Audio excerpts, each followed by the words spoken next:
Hello and welcome to Atop the Fourth Wall, where bad comics burn. Patreon-sponsored review time again, this time for a franchise that I think most of my audience is unfamiliar with. But then again, you people knew about the show UFO, so I have no idea what the hell people like anymore. Biggles is a series of stories about the titular Biggles, aka James Bigglesworth, a fictional pilot who first appeared in 1932. Said first appearance was in The White Fokker, which, believe it or not, is a real term for a German World War I fighter, yet still seems to be the kind of thing I imagine Biggles is yelling when he fights them. Biggles mostly appeared in short stories and novels over the course of 50 years, but much like Sherlock Holmes or Tintin, he's a character who's appeared in a gajillion different things under various authors, especially after the original creator's death. In fact, said creator, W.E. Johns, was in the middle of writing another Biggles story when he died. The character actually fits rather well into comics, since he operates on a bit of a sliding timescale, having gone through at least 30 or 40 years worth of wars, yet not aging very much. Then again, considering today's outing from him is science fiction, maybe we just missed the story Biggles and the Temporal Anomaly.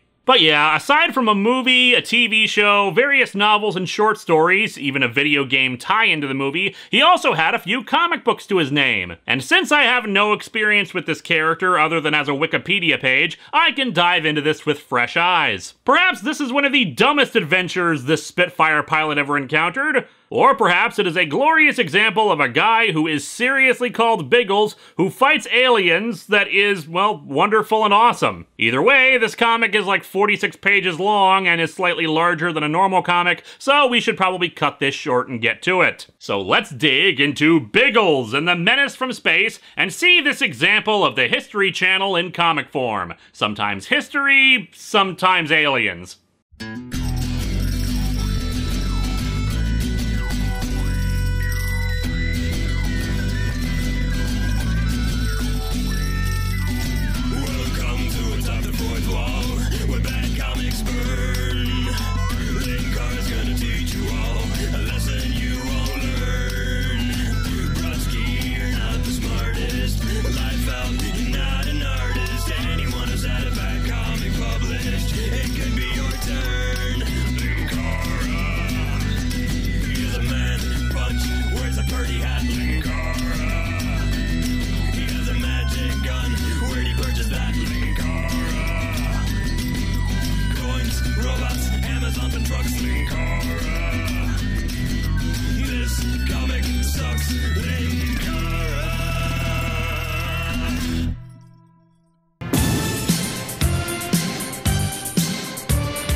The cover's pretty good, featuring Biggles and two other astronauts, I think, staring up at said Menace from Space, which is apparently this ring-shaped object. Turns out the Menace from Space was just Galactus playing ring toss. And judging by the shape of this menace, maybe this should have been called Biggles in the Meeting with Master Chief. After a page that shows off the cast of characters, we open In Space! The Euro Shuttle, jointly developed by the Western European countries, orbits the Earth. How the hell can we still not find a parking space? At the controls during its test flight is Squadron Leader James Bigglesworth. This beats anything I've ever flown. World War I era fighters, space shuttles, it's no different. It's all just levers and knobs. Flight Engineer Babe Sunday. Seriously? Alright, just roll with it. Flight Engineer Babe Sunday and Navigator Ginger Hebblethwaite. So everybody in this universe has a rejected Star Wars name.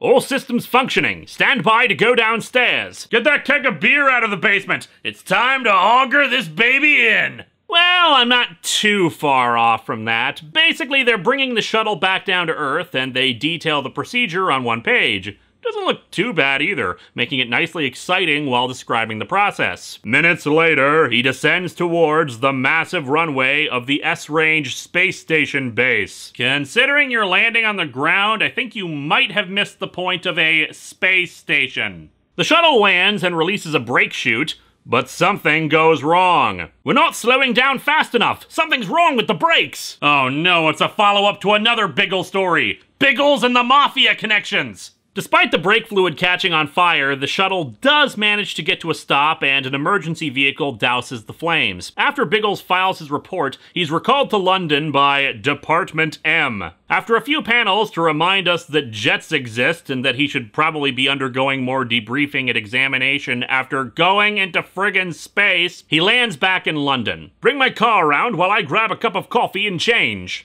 Sir, I'm just a runway technician, but okay.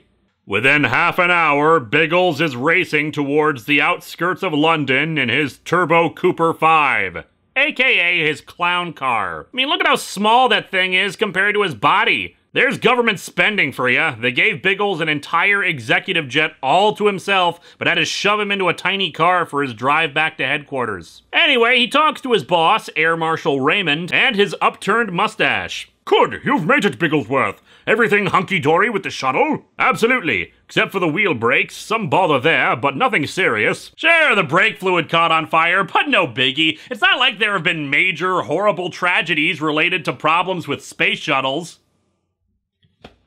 One of their operatives stumbled across something that they found suspicious. Struth, what the devil's all this? A firm called Space Electronics offering to launch satellites? I mean, it's such a simplistic name for a company. Just Space Electronics? Not even like Space Tech or something? It appears that they're offering weather satellites to anyone willing to pay their price, but they're pitching them mainly to the developing nations. They need food, not weather satellites. Yeah, and having accurate weather tracking for a developing nation to help against flooding or storms or the like is stupid. Almost as stupid as utilizing weather satellites for assisting in agriculture.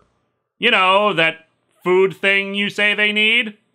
But no, apparently weather satellites will be used for, weapons. There's a market for anything that can be used by the military, and it's armaments, not food, those nations spend their money on. I'm the government, I'm the government, I'm the reason nothing works.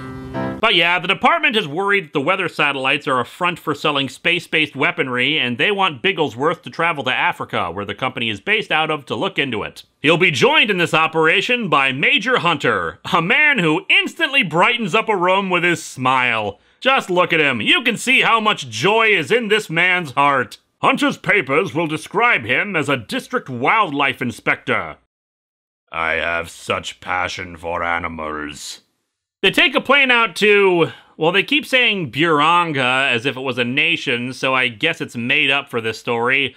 Although there is a part of Uganda called the Buranga Hot Springs that's also home to a geothermal power station. Biggles and the Hot Springs Vacation. But yeah, they've gotten a plane that has Burangan registration marks. And considering this is a secret mission, it's a good thing their plane is so inconspicuous. They arrive in the country 3 days later and begin their search for a rocket base, pretending to have engine troubles and landing there despite the guards' objections. We have come here to study the effects, nice repetition there, Hunter, of the noise from this establishment on the wildlife in the area. Gazelles do not like rockets. And neither do I. What's more worrying is that this guy is apparently a Nazi given that armband. Or he's actually a member of the X-Men. Ex-Nazis. Anyway, they take off again without incident, noting that there were only small rockets at the base. Still, they want to get in closer, so they land in a nearby clearing and the two watch the rocket being launched, relaying that information back to headquarters. And this sequence highlights a real problem with this comic that I already hinted at.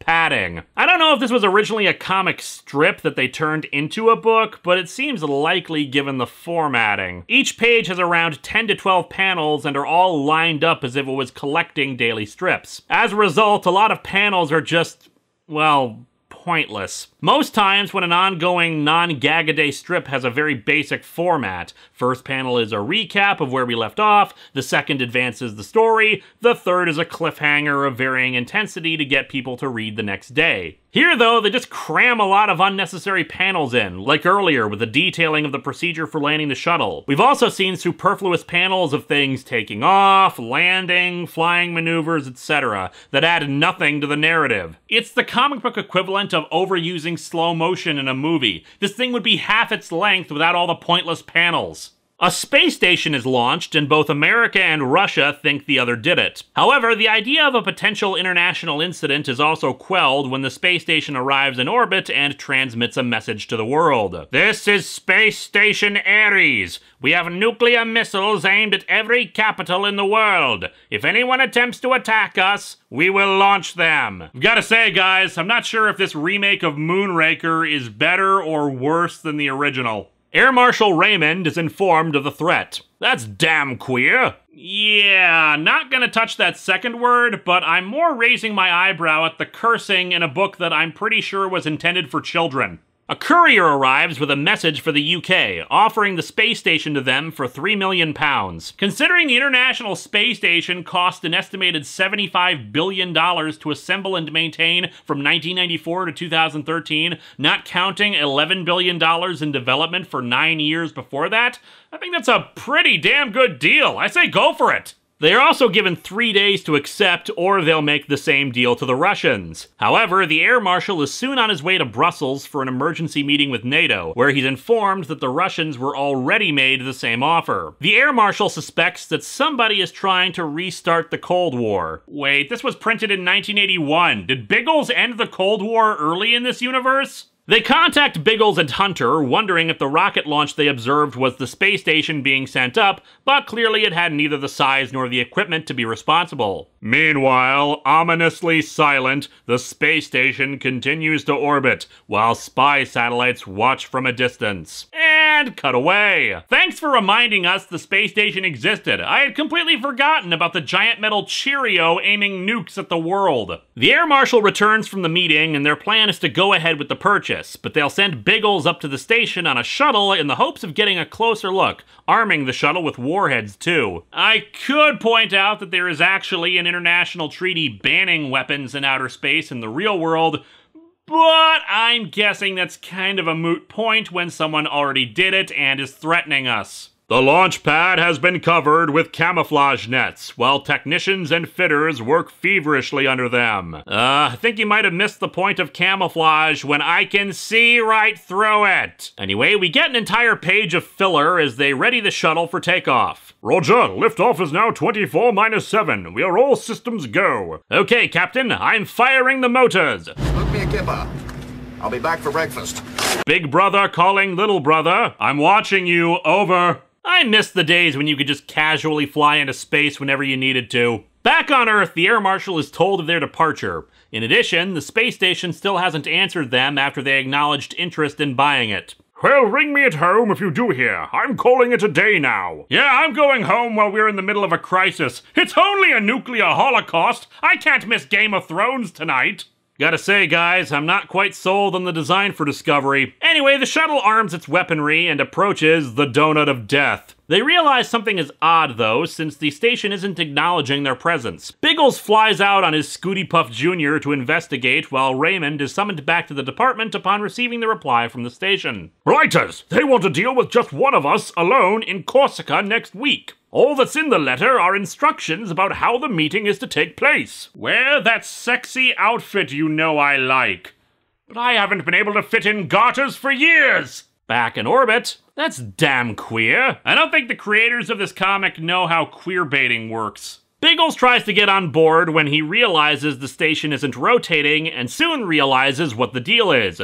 The station isn't a station. It's an inflated plastic ring with a transmitter and tape recorder on it. Oh, so that's how they faked the moon landing. The shuttle returns to Earth and the Air Marshal calls for them to be summoned to London immediately. Surely he can bloody well wait until we've had a night's shut-eye. Hey asshole, you've got information about the safety of the friggin' world! Maybe you can sleep on the plane! And it's not like they radioed the info to them. They specifically said to maintain radio silence until they'd landed, and Raymond ordered them to not talk to anybody until they arrived. Anyway, they arrive, and Biggles is debriefed. Their flight up didn't go unnoticed, and the latest message from them says they have a nuclear missile on Earth. Biggles is inclined to not believe them since they already lied about the station, but Raymond says that a nuclear missile was stolen from a NATO base in West Germany a year previously, so it could have fallen into their hands. They want Biggles to go alone to the meeting as planned, though he objects, wanting to bring his team along. He tells the team secretly that they'll come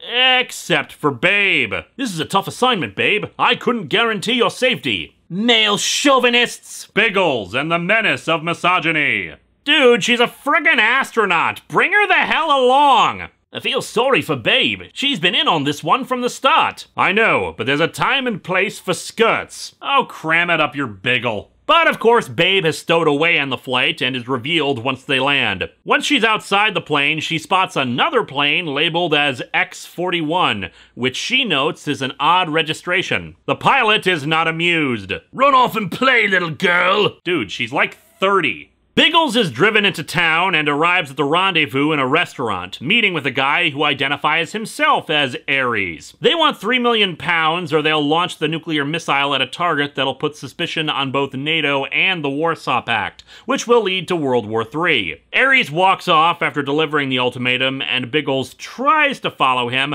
but is stopped by an associate of his. Fortunately, Hunter apparently was here too, sent there by Raymond as some backup, and deals with the guy so they can continue the chase. And the air marshal didn't tell Biggles about that backup because... Oh, hey, look at the time. Raymond has to go home for the night. The chase leads them back to the airplanes, where they continue, but the plane is far enough ahead that they only have a vague idea where they were headed. Fortunately, Babe was able to sneak a peek under the fake registration number and saw that this was the same X symbol as the guards wore at the Buranga base. Babe, you're here against my orders, and I cannot be responsible for your safety. Biggles and the enormous stick up his ass. Buranga's 12 hours flying time. We'll take turns at the joystick. That's the African coast now, the Algeria-Tunisia border. The plane drones on towards Buranga. Padding, padding, padding, padding, padding, padding. Realizing they're being pursued, Ares contacts the base and has them send some older planes to intercept our heroes. They're fuckwolves! This comic was designed to make me say certain curse words, wasn't it? Their plane is shot down, crashing into the woods. A patrol, of course, goes to intercept them, but our heroes have survived and are hiding, Hunter even grabbing one of the guards and stealing his gun. I feel naked without a weapon, so I borrowed this from a friendly native. Strangely, I still feel naked, though. After a page of padding, they arrive on the plateau where the base is located. Hunter goes off on his own, Babe is left behind because girls have cooties, the other two guys I haven't bothered to name go to investigate some buildings, and Biggles heads for a bunker. However, he does take the time to change into a blue shirt. Unfortunately, he's captured when he switches back into a pink shirt. He's led to an underground bunker where we see the man leading this operation, who turns out to be Hitler! Well, I guess it was ex-Nazis after all. Also, dude, that's a terrible way to try to hide your logos on the armband.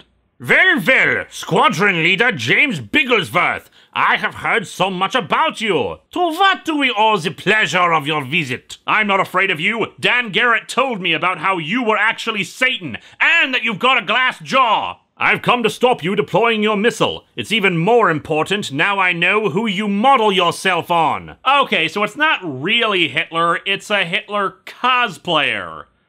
Somehow that's even weirder than Hitler still being alive in 1981. Faux Hitler explains that the missiles will launch in 3 hours. While they're too far to hit Moscow or the USA, there's a disarmament conference going on in Dakar, Senegal, a West African country that's hosting major heads of state from several nations. If he nukes it, he thinks war will break out. Of course, since, as you say, heads of state from both sides are there, it's really hard to say the other side did it, so yeah, I think there are a few flaws with this plan. In addition, they have neo-Nazi cells in every country in the world ready for the signal to start their revolution. Man, I hope you don't have them in Senegal too, cause they're gonna be kinda pissed. Why are you telling me all this? And who are you anyhow? My name is Adolf Hitler. No, I don't buy it for 1 minute. And it doesn't matter what I tell you, you will not be leaving here alive. Right, take him away. Let's concentrate on the countdown. You know, I was joking earlier with the Moonraker reference, but this really is just a James Bond movie, isn't it? Still better than Sci-Spy.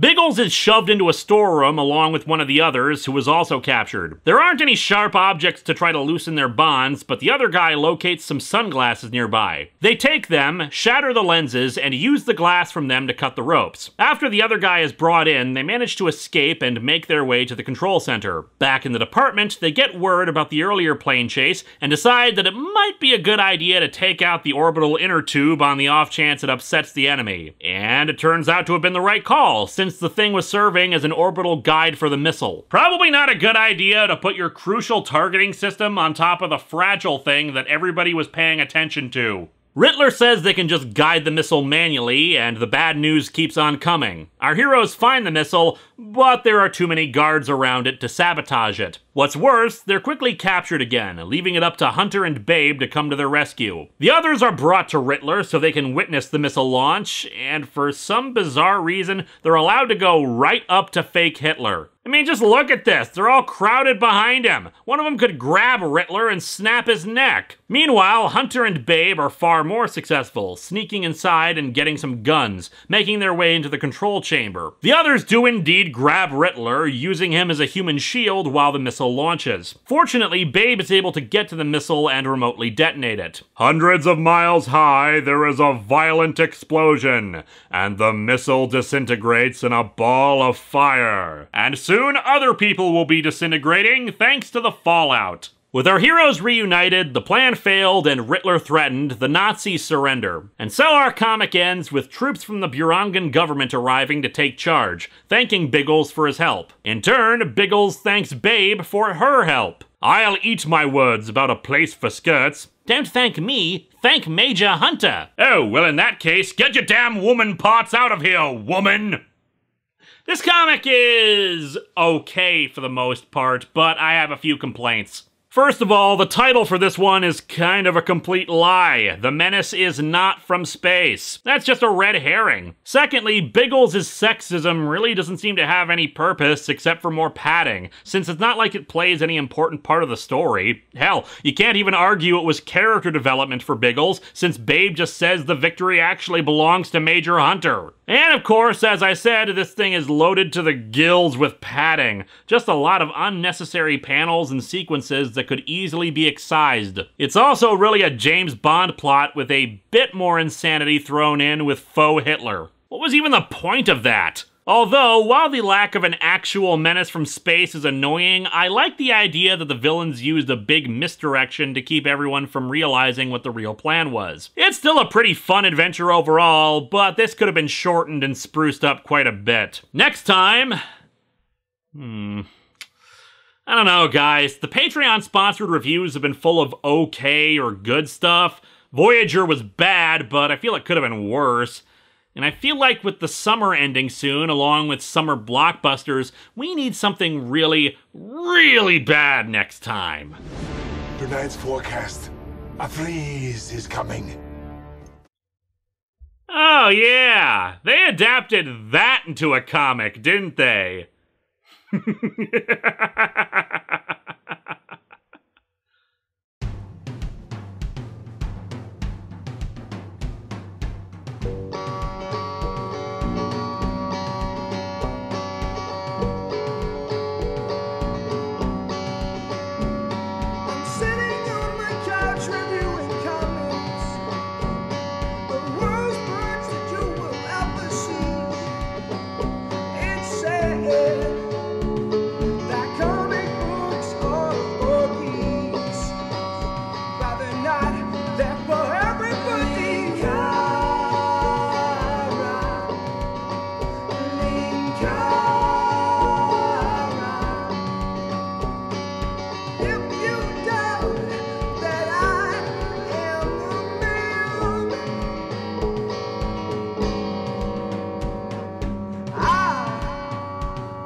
That's seriously how the comic ends, by the way. That panel. No the end or anything, just sorry for being sexist. Nah, give all the credit to that one guy who's not even in this panel.